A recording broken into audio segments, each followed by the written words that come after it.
the Camden Public Library for hosting this type of event. We started doing this with Julia a few weeks ago when I was supposed to do a live mushrooming event at the library, and all of a sudden in the COVID environment, it disappeared. So I'm really happy to be able to engage in this venue to reach a broader public. And it's wonderful to see a few faces out there that I know very well and love. So let's make this as much of a conversation as we can. And I want to start out by what we're seeing everywhere in our community.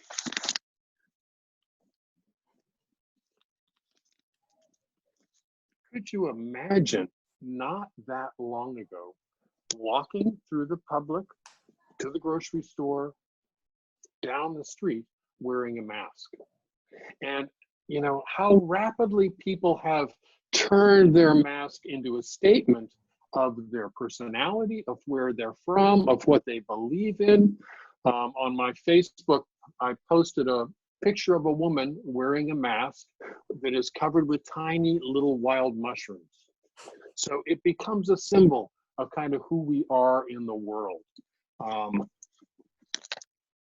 So all of a sudden, from hospital gear, it became a clear statement of public fashion. But it's also a message, right? It's a message that says, I'm serious about my health, and I'm worried that I might catch this coronavirus. And I'm doing what I can to protect my health and yours. So it's very rapidly become a statement that's beyond just the mask, it's a symbol. And this mask represents one other piece that I want to underscore.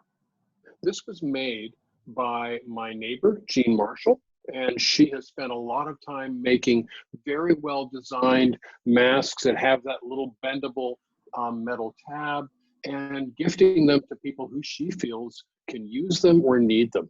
And so we have a couple of Jean's masks. We have a couple of masks from our other friend down the road. And it's a wonderful way of giving and being something I can give to my community during this period of time. I know when I went into Hannaford's Market the other day, all the cashiers were wearing masks, and they said, yeah, the community have brought these in for us. And you know, it's just one little thing that becomes a big thing about how I can give back. I've noticed recently even children wearing these masks, and one boy kind of had a smiling eyes, and he looked at me and he says, this is my ninja mask. And maybe you can relate to that with your kids. Yeah, because it becomes part of the costume. It may be something that mom and dad say, yeah, you have to wear this if we're going to visit Aunt Sue, but it's part of my ninja costume. And the other thing I'm noticing, a number of times I've been to the grocery store, I went to Lowe's to pick up some lumber, and I noticed the women were wearing the masks, and their, I'm assuming, husbands who were with them were not.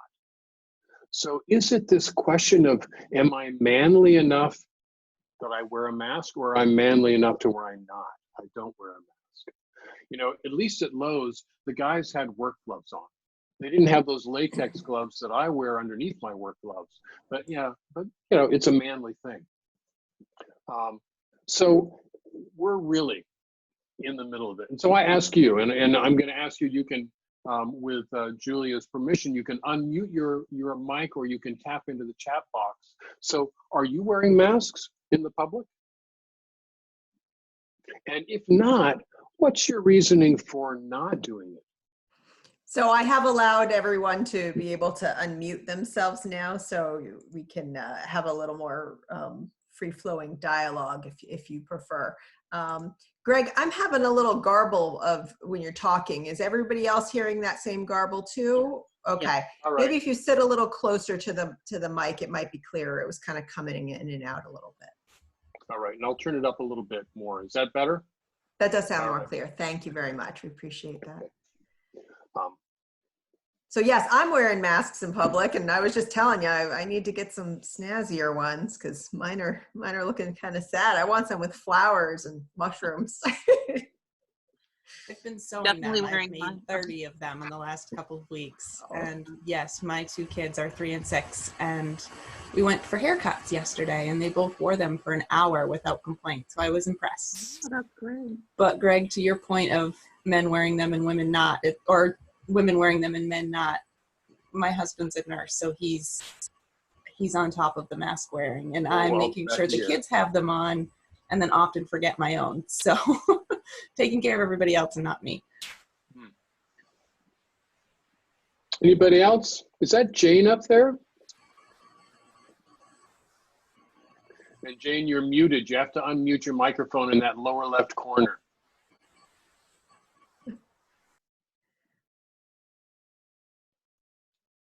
Here, I can unmute you. There you go. I've unmuted you, Jane. Oh, good. Thank you. You're welcome. Okay. Yes, I do wear them out when I go out as well. And when I hang out with anybody, like my brother came over today and we were hanging out with our masks, sitting apart from each other. Yeah. Yeah.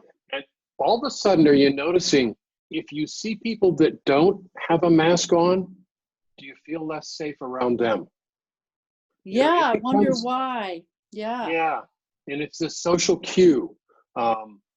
So, you know, we're entering in this new time with this amazing and powerful threat that none of us can see, and yet we certainly can see the impact of it. We can see it incredibly in some parts of our state, and certainly in some parts of our country and around the world. A lot of Maine is still a little bit insulated from the COVID virus, but the fear is there. Yeah. I mean, you think you're insulated, but it's out there for sure. You know, I don't think we can be too sure about that.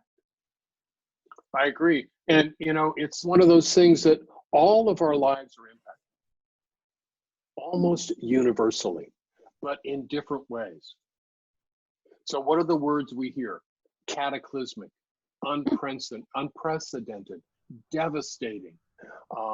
And those are just words to describe the virus and the way that it's impacting our economy and our lives and our work and our children's schooling, and the social distancing that has been put into place. And we all need to remember that social distancing was designed to slow that steep curve, not to stop the virus. That as we relax, we can expect to see more illness. And then what do? Because it's not going to go away rapidly. I was on a call just before this with a group of primary care providers and mental health clinicians and managers, and some people from the local school system. And they were saying, you know, we're looking at September and we're wondering, what is schooling going to look like? What's it going to look like for our students? What is it going to look like for our staff? And we're not sure yet. Yeah. So that's where we are. So I'm wondering, for the people in the room here, and there's only about 7 of us, how is this COVID crisis affecting you and your loved ones?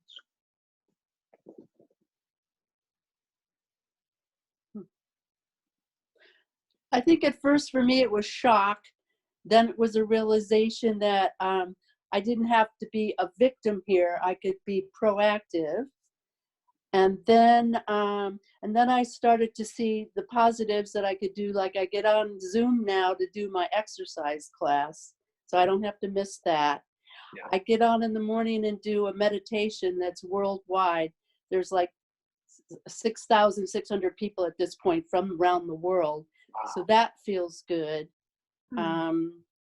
And helping somebody today pack, they're moving, they sold their house and went over there with our masks and all and stood in separate rooms and packed boxes. So yeah.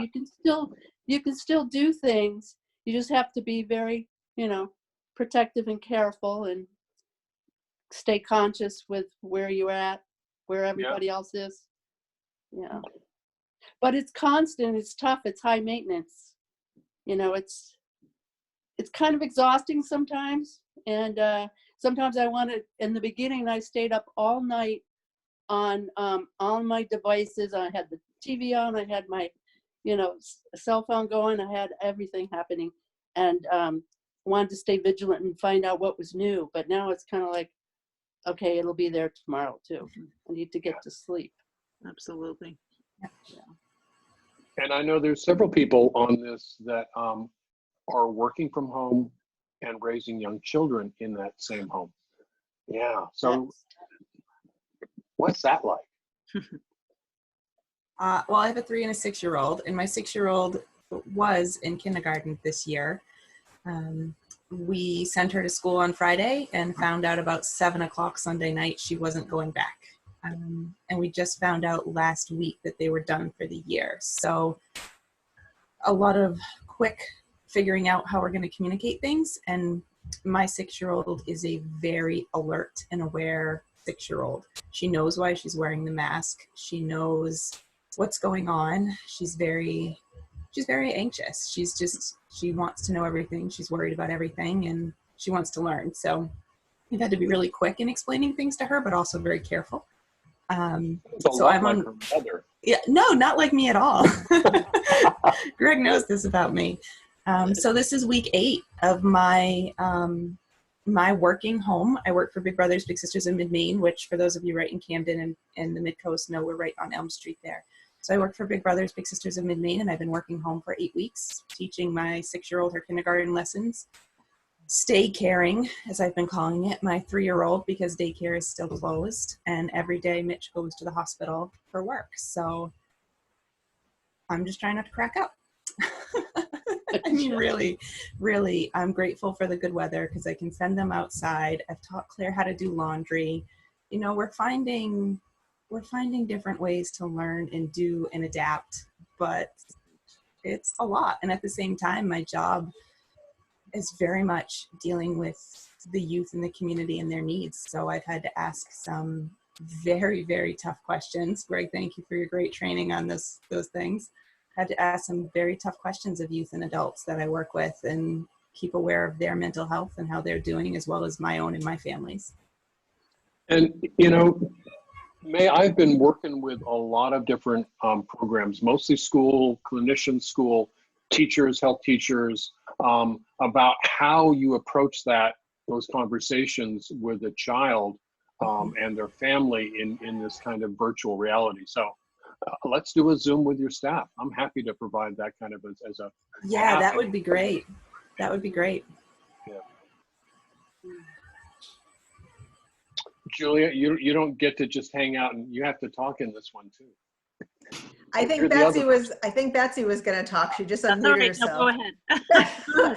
Well, I was talking with Greg a little before we started. Yes, I also am at home. I have 5-year-old twins at home that were in kindergarten, and they were really enjoying their school experience. So to have them yanked away from that and their friends has been difficult for them. They're in a special situation though, where they're with their best friend all the time because they're 5-year-old twins. So they've got, but I really feel for a lot of other parents who don't have a child who is a sibling of the same age or that are, buddy, that I can't imagine how strenuous that must be on the parent and the child to find a way to fill that void for the child. That's a big pressure to not have that social interaction. But yeah, no, it's been a mad scramble. I can't even remember the first couple weeks. It was a blur. There was no sleeping. Yes. Things look a lot different now than they did in week 1 and 2. Yes. Yeah. And I feel like, what are we, 2 months into this now? We've sort of finally found a good rhythm, and now we're going to be transitioning back to working in the workplace. So what will that bring? Yeah. So Betsy, how's life in Bangor? It's good. I'm in Orono actually, but I'm in the Bangor area, and it's been really okay for me. I personally have a job that I can do easily from home, so that's helpful, and I have great people I work with who are just also we're all keeping track of each other. But I do, as Greg mentioned, a lot of earlier, it was a lot of volunteer work for NAMI and for National Alliance on Mental Illness. And At first when the stay-at-home orders came and we couldn't have our regular support groups, I thought, oh boy, I get all this time off, Oh yeah. because I frankly have been close to burning out, and I've done this for about 7 years now, running a lot of stuff, and I have a number of people who help, but I'm the kind of the point person here. And then after things settled down a little bit, I was, NAMI Maine staff asked me, well, are you going to be, doing support groups online? Are you going to be using Zoom? Are you going to be teaching family to family online? And I thought, no, they can't be done. My first thought was, you have to be in person with people for that. You can't do that on a platform. And so I feel like for me, there's been a lot of personal growth because I finally came around to, okay, I'm going to try it. I'm going to try a support group.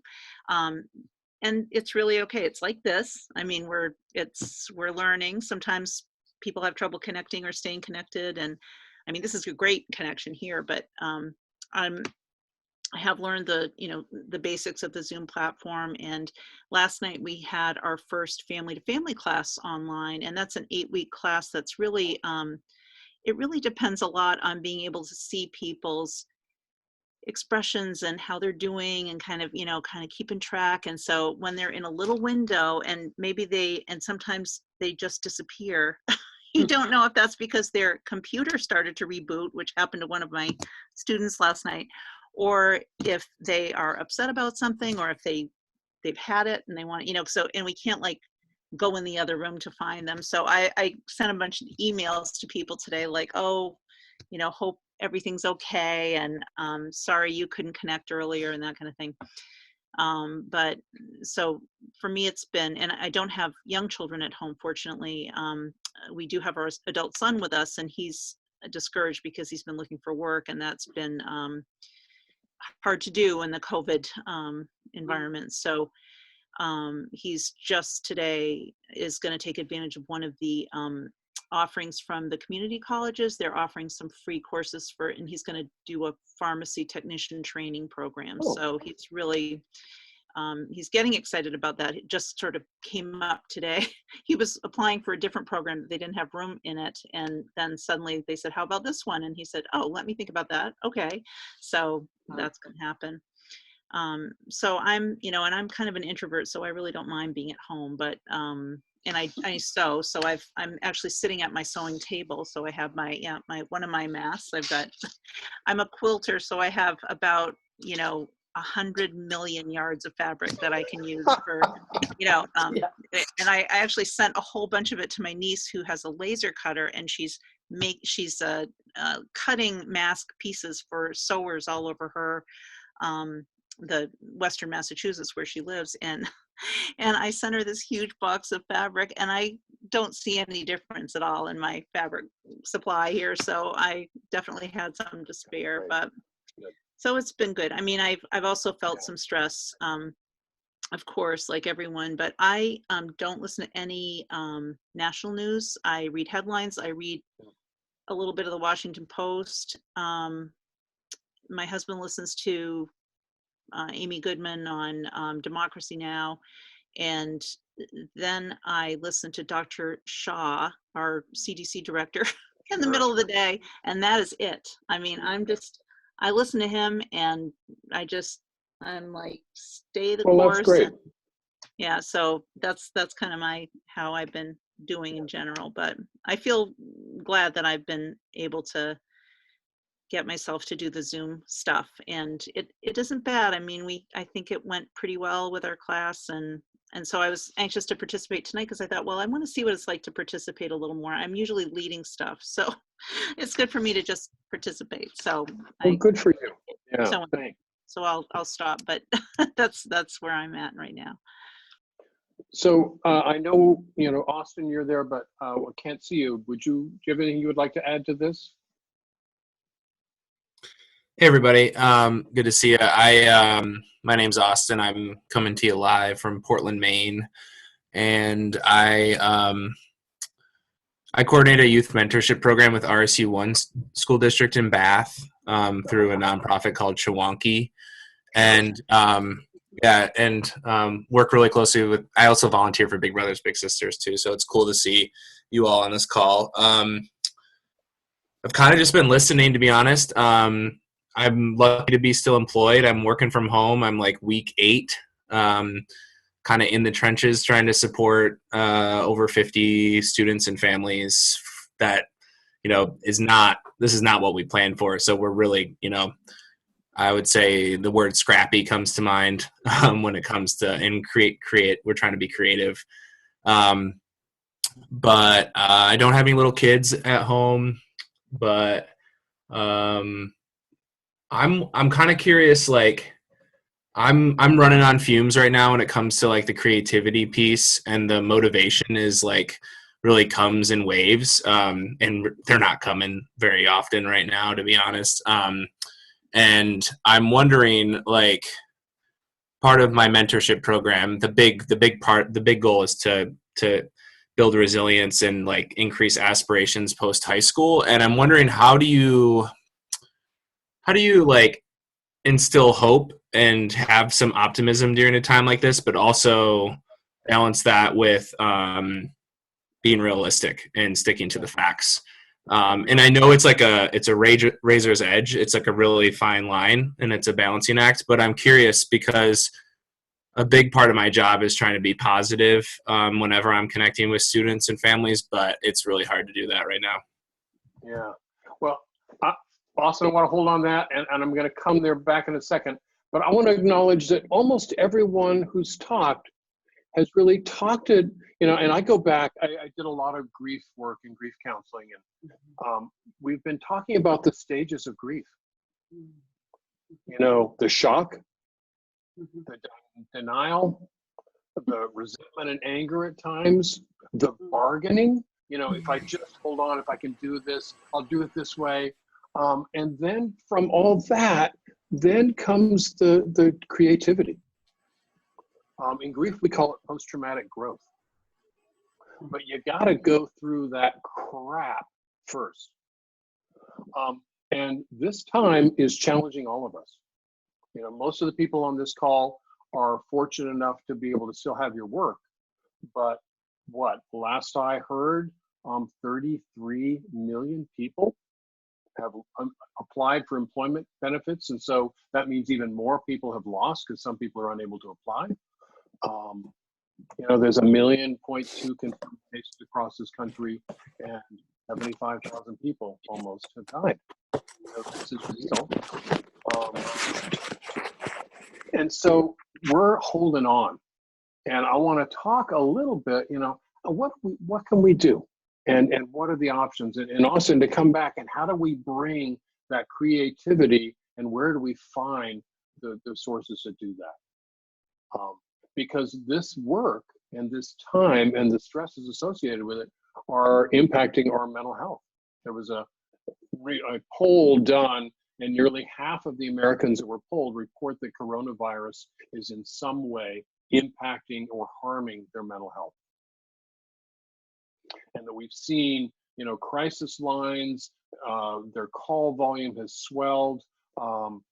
20,000 people texted a hotline that was run by the Substance Abuse Administration. That's in addition to who had done it the year before. It was about a 1,000% increase. Online therapy, fortunately, we're able to shift and do therapy through telehealth and online. And those services have been really expanded. And more than half the people say, one of the reasons for asking this is related to the stress of COVID. And I worry a lot because in this country, if you're fortunate enough to have healthcare insurance, it comes through your work. And so what about those millions of people who've lost their jobs? They've lost their insurance. How do they pay for care and mental health care? And that's hard. So we're living in a country, in a time when there's haves and there's have-nots. And I suspect, Austin, and I know May, the work you do, and certainly Betsy and some of the support you do, you're providing that kind of support and the resources and the guidance and that grit, that creativity to people who need it. May's husband is working with folks who are really struggling, and he's got to bring that energy every time. So I will continue to lean toward my computer. I've never had this problem before. So let's think about how we do that. Let's talk about the folks that have the supports and those who don't, and those who are stressed by this, and the folks who might be, as someone said, I'm an introvert. It's okay for me to work at home. Is it protective? Is it good for you? What I'm hearing from so many teaching staff and clinicians and folks who are trying to connect with people online is kind of, it goes along with what you said, Betsy. I don't know how, I can't read their face. If they leave the room or cut off the connection, I don't know how to follow up with them. I don't know what I don't know. And so by the end of the day, they're feeling less secure about doing an effective job. And that's very erosional on people. So that's part of the stress. So how does that impact Maine? We are the oldest and one of the most rural states in this country. Rural by the proportion of our population lives outside cities. And so some people choose that because they like the isolation. They like to be out in the woods. In my downtime, I love being in the woods. But for some, that isolation is being compounded now, particularly if because of this virus, they've lost their work. And a lot of this state is, the economics are predicated on tourism and people coming through. And boy, has that taken a huge hit. No Common Ground Fair, no Lobster Festival here in Rockland, no music, so people not traveling through. And so that's going to be hard. So I ask you, in your family and in your life or the people you're working with, what are the losses they're facing as a result of this? You've talked about some of the adjustments and the struggle with that in your own lives.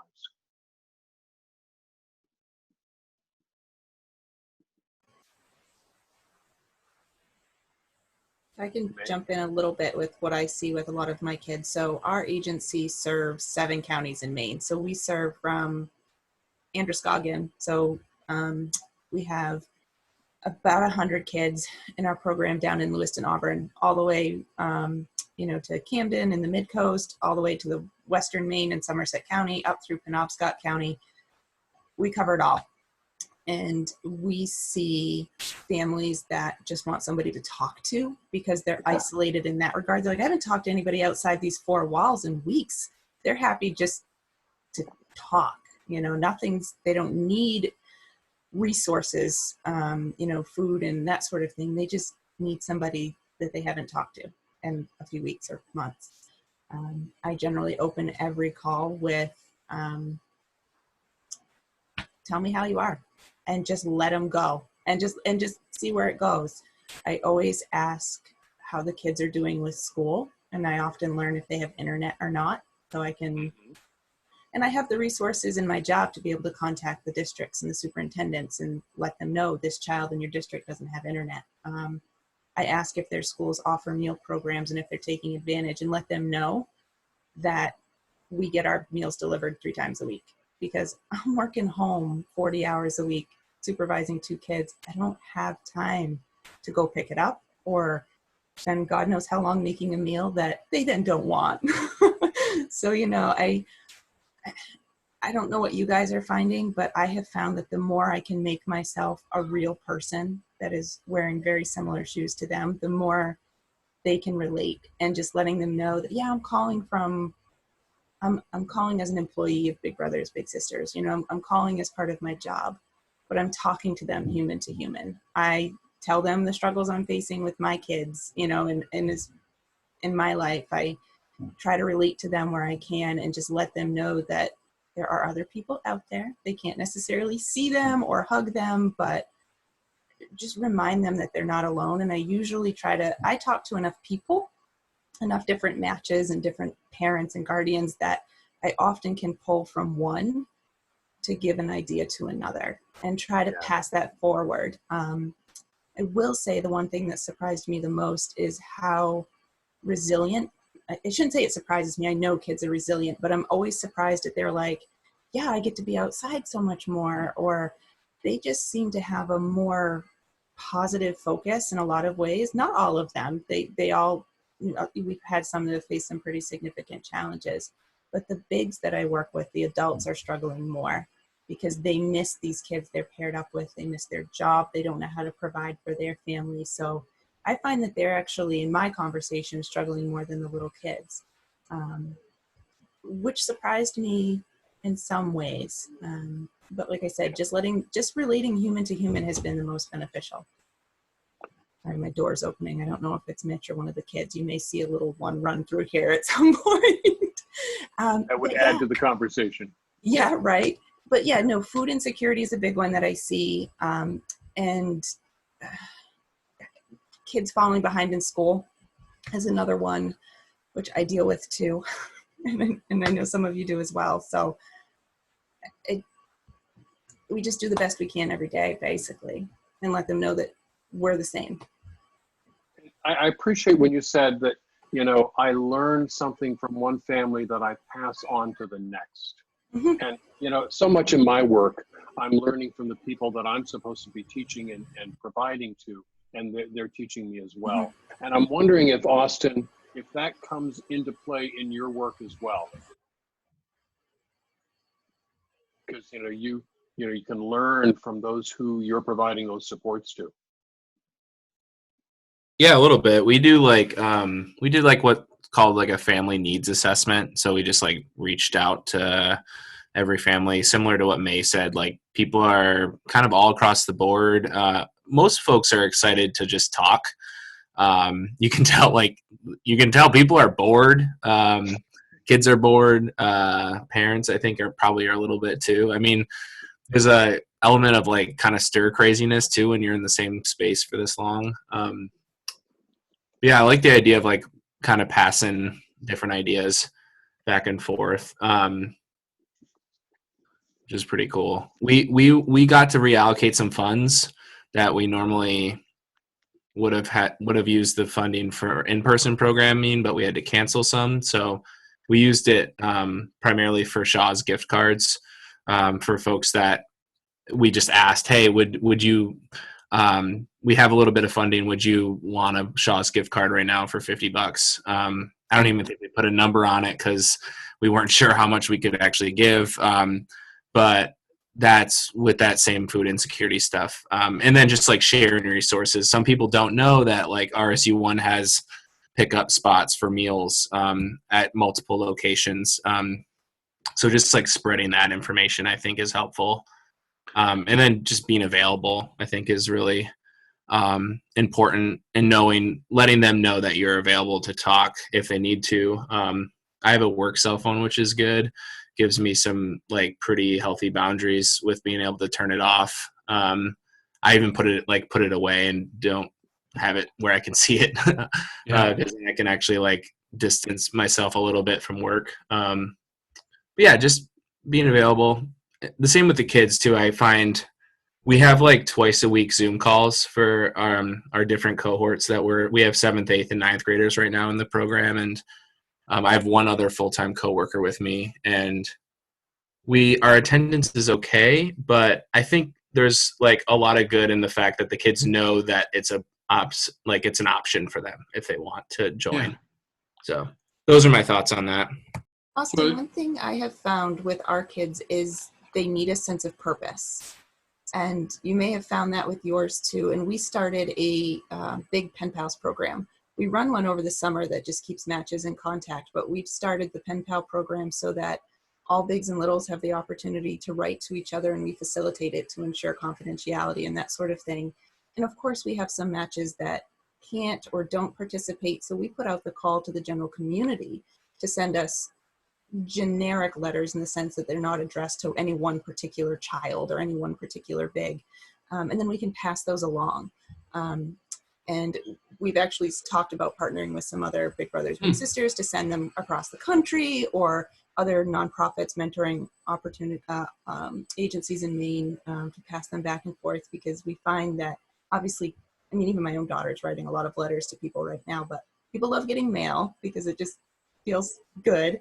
And to know you're writing a letter and sending it to someone and sharing gives you a sense of purpose. It's, I'm doing something for someone else. I get to do this today.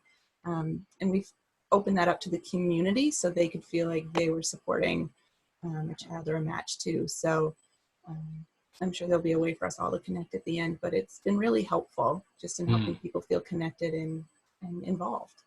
Yeah, that's awesome. And I think those opportunities for allowing people to give back, it came right in front of my face in an odd way. My wife and I were both clinically diagnosed with the COVID illness about 5 weeks ago. And initially we had this sense of denial. Oh, it's just a flu. It's just aches and malaise. And then the aches became bone aches, and the fever or the flushing, and the shortness of breath. And we got in contact with our doctor, who said, wow, I'm not going to be able to get you a test at this point, but I'm going to diagnose you with COVID. And then the stigma around having this illness came up. Do we tell anybody? We have to think about who we might have impacted, because we were very much socially isolated. And then I put this little statement in a Facebook post the first time I let it out. And people picked it up.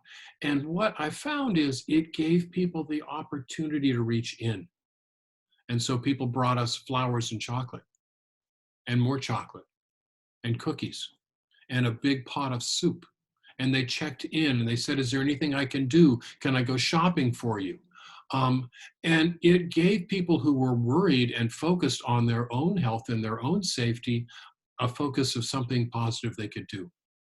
And so, May, building on what you said, how do we offer those opportunities for people? Because that's an opportunity to thrive. At this point, we are through it, and Valley's still got some lingering stuff. I've been working for the past 2 weeks. I'm pretty much full energy back, which is wonderful. I was a mild case. But what are our opportunities?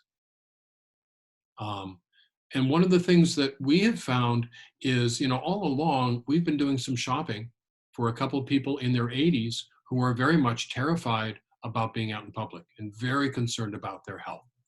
So they send the list, we bring their groceries, we leave them on their porch.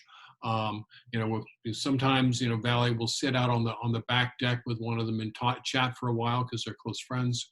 But it's something we can do. While we were sick, our son did that for them. Because it gave him something and a purpose, and he was happy to do that. So how do we offer those opportunities? How do we develop the opportunity to thrive? And like all of you, for the first couple of weeks, I was reading the Washington Post and the New York Times and tracking it over to the New York Magazine and the Portland Press Herald, and at some point I said, wow, I need to be able to sleep. And how do I allow my mind to rest so that my body can rest? Because I was in that stress response and the hypervigilance. And there are some choices that we can make. How do you clearly put in breaks? Breaks from watching and reading and listening to the news. Breaks to take care of your body. Deep breaths, stretch. I'm doing a lot of work at home on the computer, a lot of Zoom calls and meetings and debriefings. And these days, as the weather's improved, I just go out back and I pull some weeds in the garden, or I move some things, or I do something outside, but I get my body moving. So some kind of exercise. We were walking, before we got ill, we were walking pretty much every day. And now we're getting back into that routine. So balancing eating, taking care of myself. And, I'm living here with my wife and 2 kids, and fortunately, it's a relatively small house, but we like each other. But even then, we're both trying to work. You know, she's a city councilor, so there's Zoom meetings. How do we get the space apart while we're together? I'm still trying to imagine what it's like, you know, to have 2 children, whether they're 5-year-old twins or a 6-year-old and a 3-year-old, and trying to work in the same house at the same time. More power to you. Yeah, dive in. Something that Austin said really resonated with me, that that he was struggling with the creativity and the running on fumes, and yet knowing that your organization that you work for and your family, everyone needs you to be performing at this level that's like way up here, but just not being able to figure out where to find that energy, that spark, that any of it, and just kind of feeling like you're constantly just barely keeping your head above water. And that, you know, that I think for me personally has been a struggle to be able to do everything at this extraordinary level during these extraordinary times with extraordinary burnout. So, it's true. I often feel like, you know what, I can rock my job. I can rock being a mom when they're separate places, separate things. And now I'm like, I can't do anything. I often feel like I am giving 100% to my job and being like 50% effective. Like, I feel like I'm invested, but what I'm seeing being completed is not what normally would be the case. And my boss is wonderful, and she's been very flexible. And she told me, just find one thing every day, find one thing that you did well, and give yourself all of the credit and all of the celebrations for it. She goes, I don't care if you remember to switch the laundry from the washer to the dryer within 12 hours. Give yourself, damn, I forgot. I know, give yourself all the credit in the world for that, because you deserve it right now.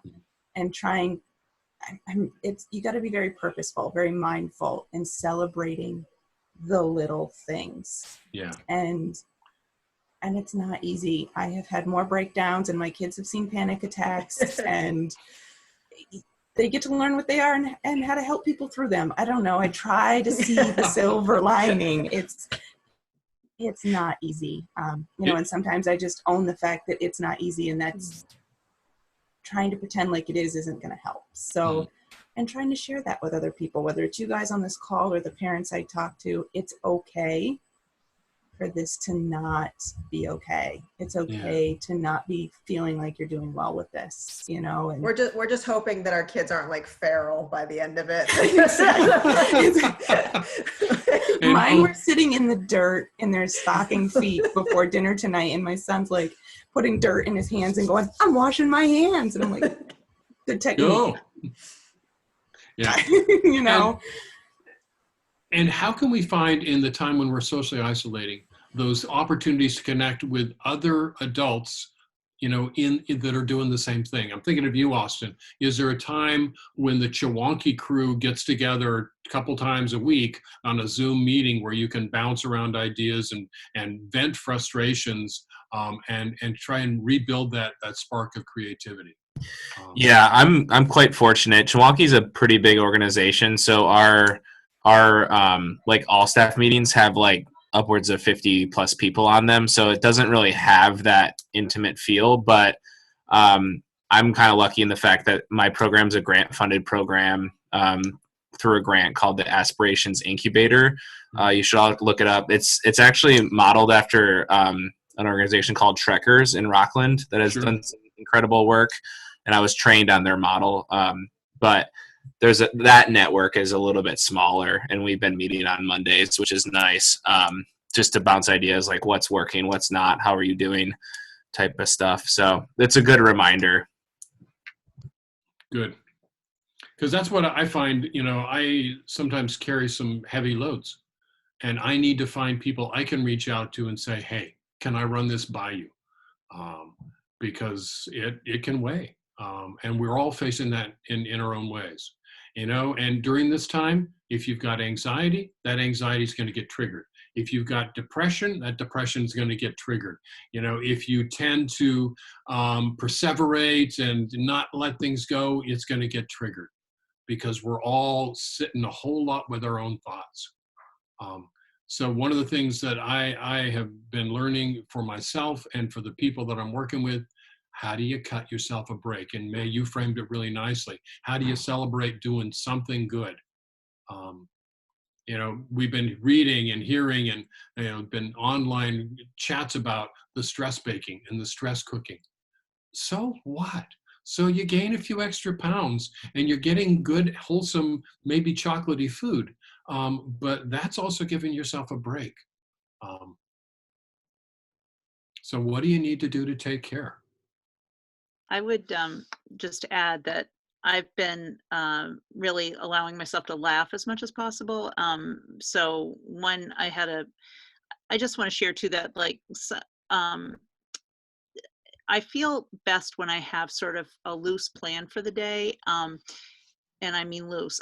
And I have been making just a sort of, it's not a to-do list, I call it an intentions list. So I intend, and it kind of, somebody said to me something about they were trying to live with intention. And I thought, I think I'll just make a list of intentions. Like I intend to do this, whether I do it or not, you know, not sure.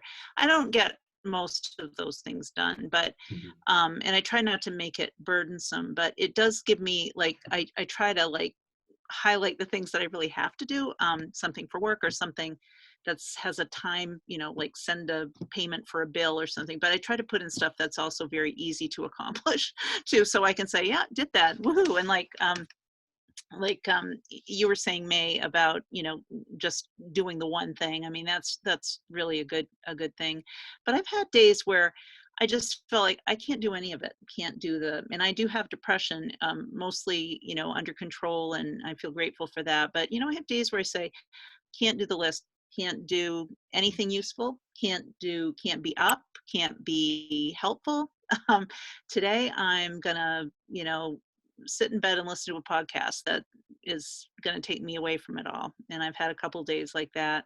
I also had a day where I was really able to sleep late, and that felt so good because I've had a lot of trouble sleeping regularly, as I think a lot of people have. Just, you know, sometimes I wake up in the night and I think not so much about the whole world situation, but just whatever it is that, you know, I think like you said, Greg, you have more time to think. So you're really mulling things over.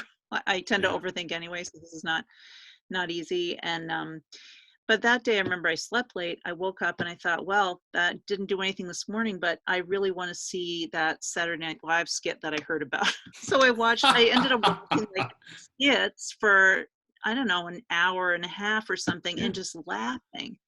And I'm thinking, oh, my sister would like this, I'm going to send that to her. And you know, just, and I didn't feel bad about it, because this is, I mean, I can tell that the folks on this call are all very people who really care about other people, care about getting their jobs done, care about their kids. And a lot of times we can just drive ourselves crazy with just all the demands we put on ourselves. I mean, they are coming from outside as well.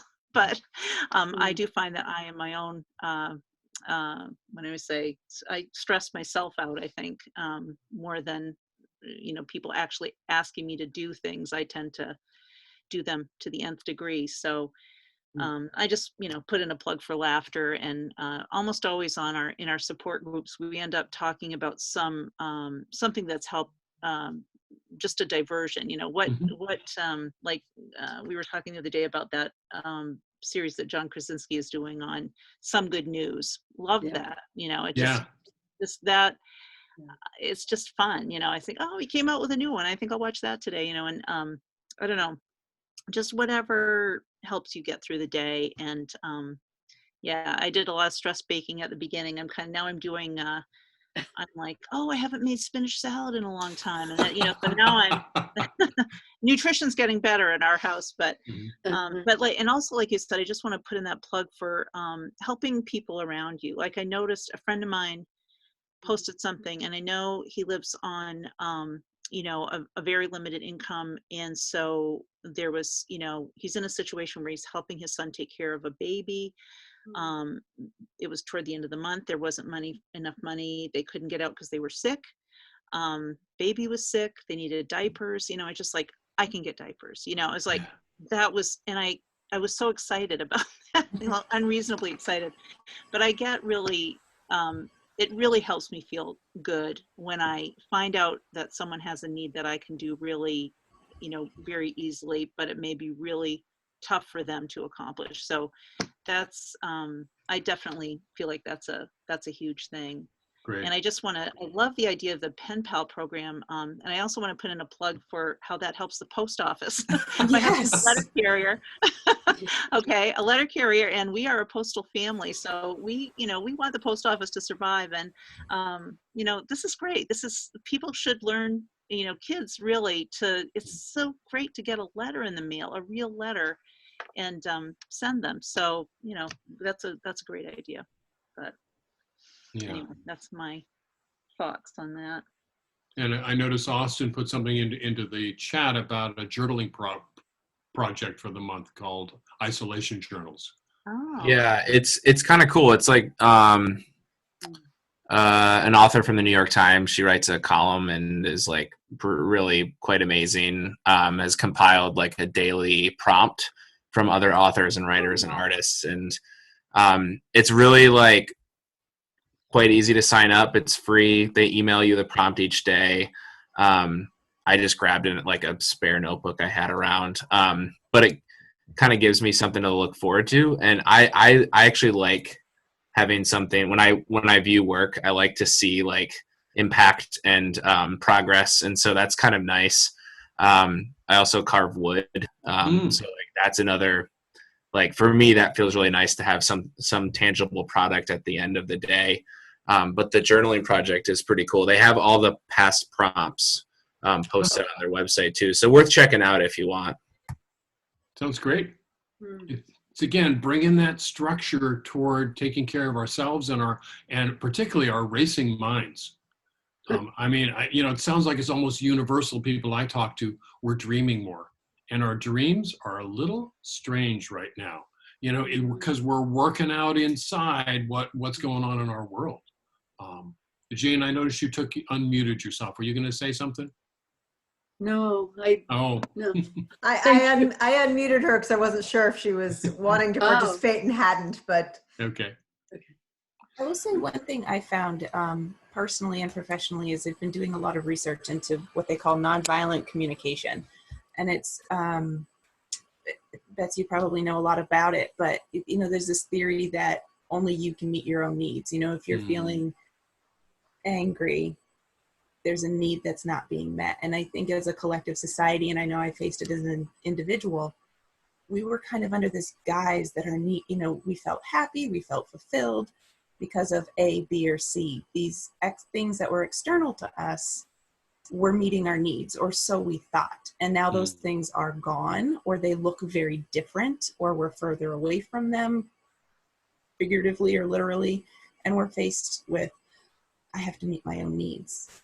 I was being fooled into thinking my job made me happy, or my office made me happy. You trying to just this whole perspective shift of, I have to do that for myself, and that has been tough. And I have had help with that personally in understanding it. But, every day when I sit there and feel like, okay, I can't do anymore, or I am so frustrated because my kids aren't listening. It's not my, or I'm unhappy because my kids aren't listening. It's not my kids' responsibility to make me happy just by listening. So really having to sit with that and sit with what I'm feeling and understanding where these thoughts are coming from, and having a place like this journal to put some of that would be, I can see that being very useful, because we don't have the external places to process this the way we used to, or find that fulfillment the way we used to. So I found a lot of my families are dealing with that too. Yeah, so bringing creativity on how I get through the noise that's in my head in this moment. So what can we do? How can we exercise our minds and be creative and humorous give back. And you know, we're coming into this weekend, and it's going to be Mother's Day. And we are going to remember Mother's Day 2020 forever, because it's going to be so different. How are we going to celebrate it? How are we going to take care of ourselves? How are we going to take care of the people we care about in our lives?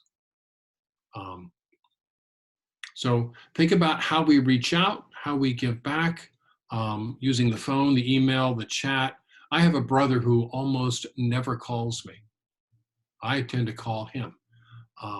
And he found out that I was diagnosed with COVID, and suddenly Steve was calling me every 2 days, every 3 days. If Steve calls me every 6 months, I fall over in shock. So, you know, there's things that are happening here, and there's opportunities that are following through.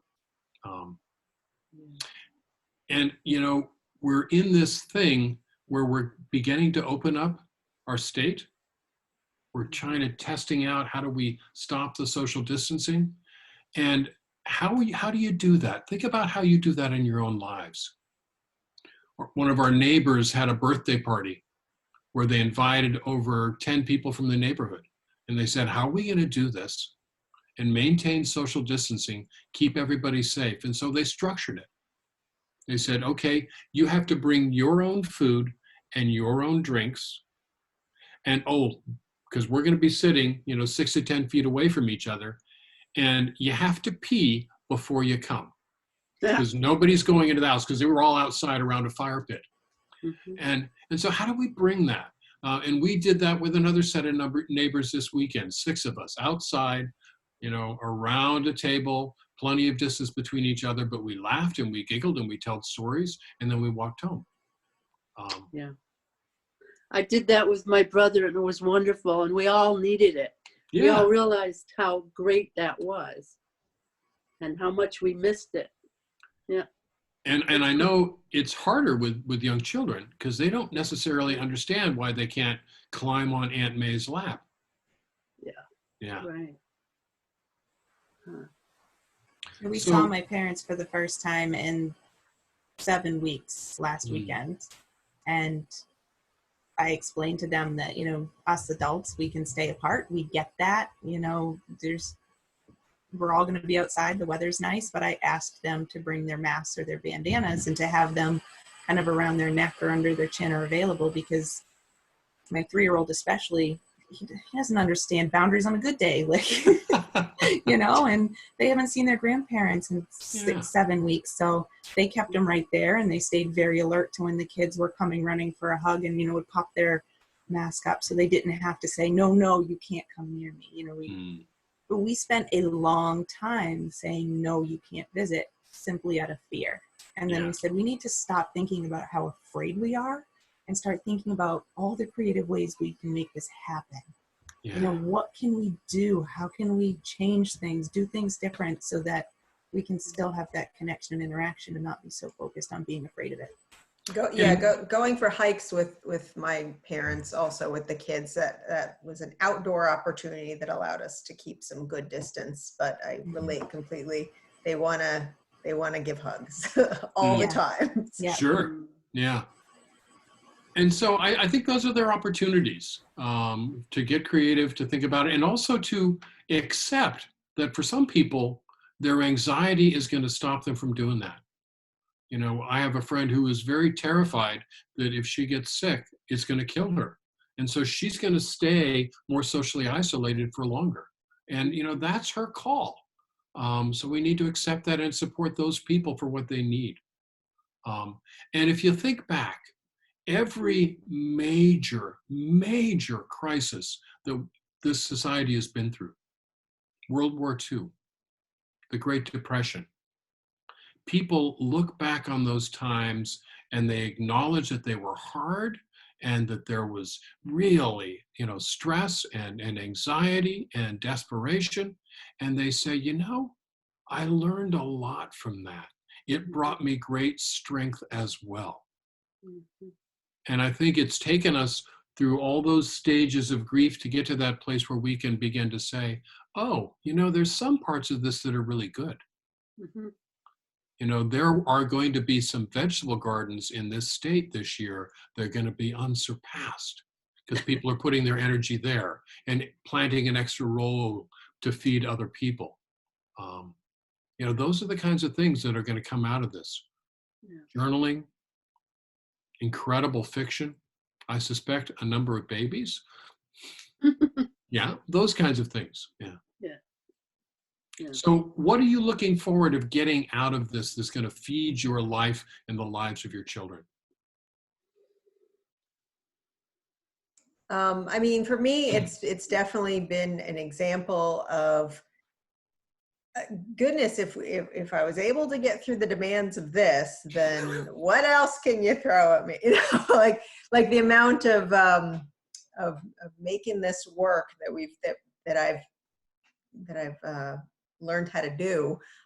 It gives me confidence in future future curveballs that get thrown my way. I think that I have a greater confidence now that I will be able, and my husband and my family and all of us will be able to handle those curveballs better.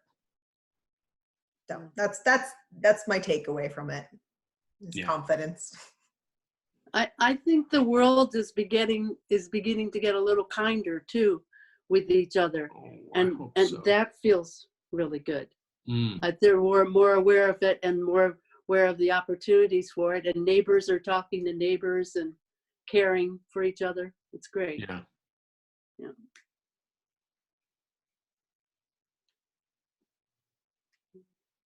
Betsy, what are you going to get out of this? I think one thing I'm thinking is, one thing early on with this that I recognized was, you know, I've been a part of NAMI for several years. We have mental illness in my family, and something like this pandemic, mental illness hit us as a family in a sort of relatively sudden way. We didn't see it coming, and we didn't know what to do. And we were somewhat isolated from other people because you can't really talk to everybody about mental illness when it first strikes sometimes. You know, there's just a whole lot. You know, we didn't really know what was going on. We wanted to protect our loved ones, privacy, but it was just a really awful, scary time. And the thing that's similar about mental illness and this pandemic is that it's uncertain. You don't know exactly when it's going to end. They're usually episodic, so you may be going through a rough time, but it's not clear when that's going to be over with. It can be very frightening. You can work yourself into a real tizzy worrying about what the future will bring, and many of us do and did. But I think what's helped me most, some of the things I've learned in NAMI have really come to the forefront, which is living one day at a time, which is also, you know, that's you know, used by a number of organizations. Living one day at a time is always a good thing, sometimes 5 minutes at a time. Not worrying so much about the future, not feeling guilty about the past, really trying to stay present and just try to focus on what's in front of me. Also, to just understand that everything does pass, everything changes. This will pass. And also that we have just one of the principles in NAMI is never give up hope. And that really is something I hang on to when I don't feel like I have hope. I just say, never give up hope. You know, it's there, it's always there.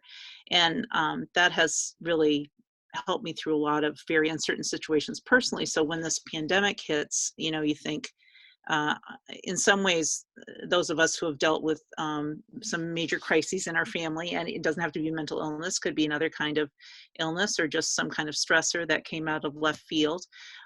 We do have the tools to deal with this, and I like what you said about having the more confidence as a result of this. And I'm sorry, I just see you as Camden Public Library. I can't remember your name. But what Camden Public Library? Julia. We'll just call her Camden. Okay. Just call it Camden. But that is because I'm telling you, when we first went through our crisis and just the exhaustion of dealing with all the different things we had to learn all of a sudden in that crisis, I remember saying at the end of this, like, I can do anything now. you just give it to me because I can really throw it at me. And and I think I saw a magnet around that time that says something like, "You can't scare me. I have kids." Yeah, that's kind of what it's like. It's like, yep, you just can't. I've been through it, So I think maybe we'll come out with. Hopefully people will have more confidence. They know that's not what all people are experiencing, of course, and sometimes it's, but like others have said, I mean, and like you said, Greg, I mean, I am really lucky that I live in a house that I like, that's have what I need, have great pets, I have a great family, and everybody's relatively healthy right now, and I'm just so glad about that. But it's it's overwhelming. And I just, just sometimes we just have to say, this is a pandemic. I mean, this is like, come on, everybody. I mean, like, this is once in 100 years that this has happened. So what we're living through is really unusual, really, very frightening, and to just really go easy on ourselves with that. And if the kids eat cereal, 3 days in a row for supper, then, so be it. I mean, really, I didn't go through a pandemic when my kids were little, and I had a lot of days like that. So, and they turned out pretty well, actually. So they're awfully nice people. But anyway, that's where I'm coming from with it. Yeah. Greg, I have a question though, and I believe there's a lot of positivity that is coming out and will come out. But then there's the thing where I thought, well, this is going to be over in a few months and then we'll get through it and it'll be great. But now I'm hearing it's going to possibly go on for 18 months, maybe 2 years. I mean, it's like all of a sudden that sounds a little bit different and a little bit harder. And now what? Now what are we going to do? Or maybe we don't have to worry about it until next month and then next month and deal with it that way. But kind of set me back a little bit to think about that. And, and there's some things, we, in many ways, kind of psychically, we take in what we can take in. So there have been people who've been predicting that, there's going to be a wave that we're going to bring down, and then there'll be other waves. It's not going to go away. And if some of us are not, no, I can't think that far ahead. How do I get through the next 6 weeks or the next 6 days or the next 10 minutes, as Betsy said? And somehow you hunker down and you get through it. And if you knew at the beginning that it was going to take 2 years or 6 months or whatever, maybe we wouldn't have. 10 minutes at a time, Jane. Okay, good. Thank you. Hey, Greg, I think you nailed it. I'm a person that likes control. I like a plan. I like routine. And I think if someone had said in 6 months, a pandemic is going to hit, and I need you to prepare for the fact that your kid is going to be out of school, I'd have lost my mind. For 6 months, trying to figure out and plan and put something concrete into place, only 3 days in to have it completely blown apart. The fact that this guided me and all of us, I was forced to adapt, and no, it's not comfortable and I don't love it, but to just get thrown in was better than having lots of time for me to think and stress about it. And I think what I've pulled from this is just how adaptable I am. And I would not have told you that about myself 9 months ago. Yeah. Nobody would tell you that about me at all, but I've learned that I can adapt to almost anything. And when I'm go from, okay, well, this was a 2-week quarantine. Okay, now it's a month. Now it's 2 months. Now this could be 6 months, a year and a half, 2 years. I kind of just go, whatever. Yeah. It'll be what it'll be. It'll be as long as it is. And if I've adapted now, I'll adapt then. And if I spend this moment stressing about that moment, I'm not going to enjoy either one of them. Mm-hmm. And bingo. And I have to force that thought on myself. And I will say it's becoming easier. It's becoming more routine. But for someone who likes plans and structure, I've had to learn how to adapt and be spontaneous and be good with that. I gave my kids paintbrushes on the deck the other day. Greg, you might have seen the post I put on Facebook. I gave them buckets of water and paintbrushes and said, paint the deck. And they spent like an hour and a half doing it. So, Julia, there's an idea. Magnet blocks on a garage door toys they hadn't looked at in months, they love them. Just put the same toys in different places and the kids think they're great. And it's the same thing for my office. I get sick of sitting at my kitchen table, so I move to the living room couch or something. I mean, you know, traveling for work, I call it. I don't know. It's trying to find some humor and just recognize that I've come this far and I'm here and I only have a couple of gray hairs more than I did a few months ago. Just trying to focus on that and give credit where it's due. And at some point you reach a time where you no longer count those gray hairs. But, you know, this is what it's going to be. You know, I find there are times when I hear something or I recognize something that says, oh, this is real. You know, when they announced that the Common Ground Fair was not going to be held this year. Oh, that was real. But that did not impact me as much as, you know, May's husband and I are both involved in this incredible week-long camp for kids who've lost someone by suicide called Camp Kita. He was heartbroken. Yeah, they just announced a few days ago it's not going to be held this year. And I said, oh, shit, you know, because it's so important to so many kids. And yet, you know, they're trying to do these virtual camp crates to send out to the 75 kids who are already registered to kind of bring some hope, bring some light. And I said, you know, I can help raise some money for that. I can put that word out because that's something I can do, even though I am so sorry that event is not going to happen. Yeah. So realize it's going to have those hits and then it's going to come up. I'm looking forward. I'm taking tomorrow off and I'm going to plant a mushroom garden and I'm going to take a walk in the woods. You know, you got to do what you got to do. Because this weekend it could snow, you know, who knows? Yeah. Yeah. Not in Rockland, but yeah. So I think I'd love for people just to say some last words about moving forward. And I think we're about done here. It's okay. He can pop in. Cole's Yeah. like, Mama. Same. I'd love to see Cole. Yeah. So Thank final you. words? Thank you guys for doing this. It really helps. I thought I was like, you know, okay, and then realized that I wasn't, and now I am again. And it's like, thank you. I appreciate that. Yeah. You're welcome, Jane. You are okay. Yeah, I am. Come around this way. Hi. Hi, Cole. This is Claire. Ah. Ah. And there's Cole. Hi. That boy, the music man. You think he's a music man because he's wearing headphones? Oh, yeah. He's the guy that knows all the mushrooms. Is that Daddy's friend? Yeah, that's Daddy's friend. Greg, I actually heard from Ken Gross at the Camden Public Library that you do have a musical interest. Is this correct? You do songwriting? Yeah, I do. So, okay. Yeah. He seemed to know that when I brought up your name and said you were a cool guy, and I agree.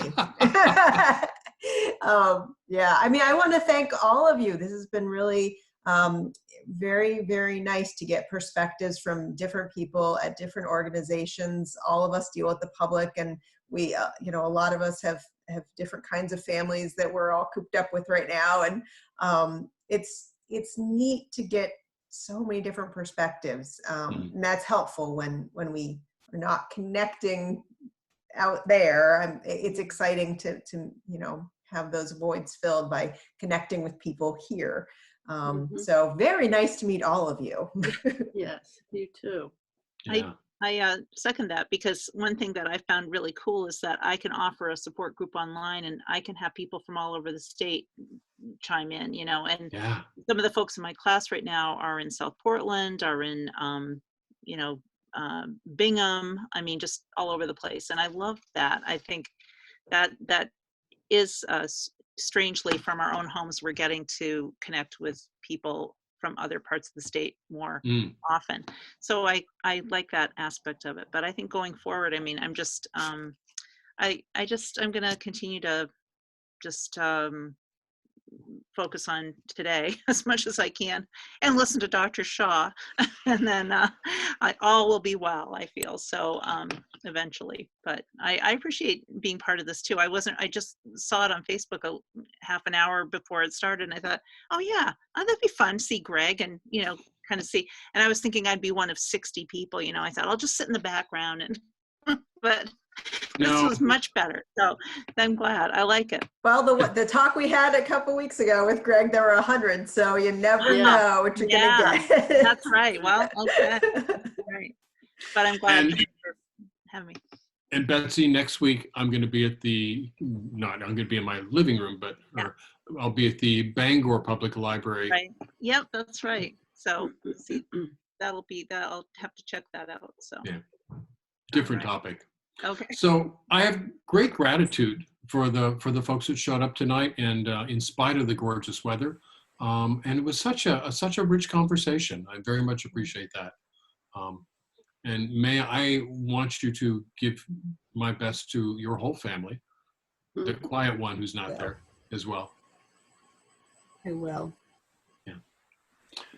And so go well, take care of yourselves, take care of your families, 10 minutes at a time. Yeah. With a projecting toward an optimistic future. Yeah. Yeah. Thank you again, Greg, for agreeing to do this for the Camden Public Library. I appreciate it.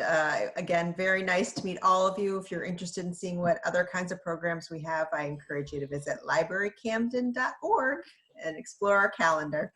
Take care and be well to everybody. Thank Good you. night. Bye. Bye, Betsy. Bye, May. Bye, Jane. Bye-bye. Bye, Julie.